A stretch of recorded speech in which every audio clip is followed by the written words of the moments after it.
Hi friends, it's Terry Gaines. In this video, I'm going to give you the details to assemble these 3 Stamp-A-Stack cards. In your packet, all the materials are cut and ready to assemble. The Designer Series paper I use for the card is from the Ready to Ride 12 by 12 Designer Series paper. It is this floral print and it has a glossy embossed image on it. The black is a glossy embossed images. This is a 12 by 12 paper. You get 2 each of the 6 double-sided prints. And as I mentioned, we're using that floral print. The prep work you need to do is to cut out all of these flowers. And when I cut mine out, I did cut and leave some black space. And I wasn't too worried about the fussy cutting because it kind of is all camouflaged with a lot of the black background.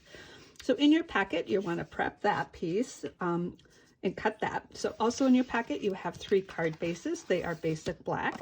You want to fold this in half or take it to a simply scoring tool or use a scoring blade on your cutter and crease all of those, or score it in half and fold it or crease it with a bone folder.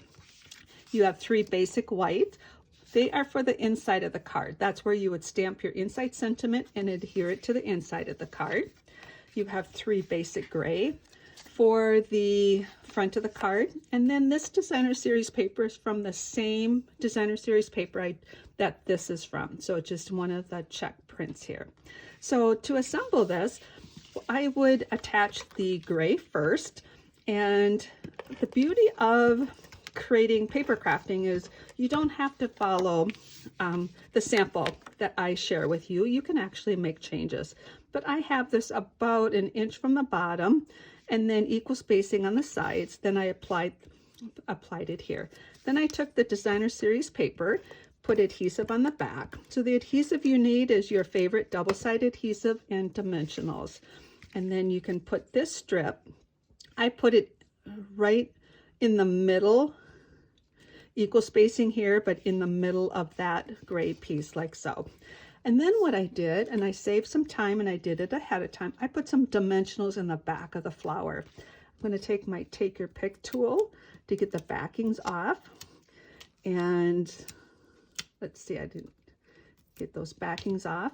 And then it's just a personal decision how you want these flowers to rotate on your card and whether you want them in the center or just offset a little bit. So I'm going to set mine there. And as I mentioned, stamp your inside sentiment, and this is where you'd sign the card, adhere that to the center, and that is assembling one of the cards, and you do the same for the other 2. If you have any questions, please reach out to me. Happy creating!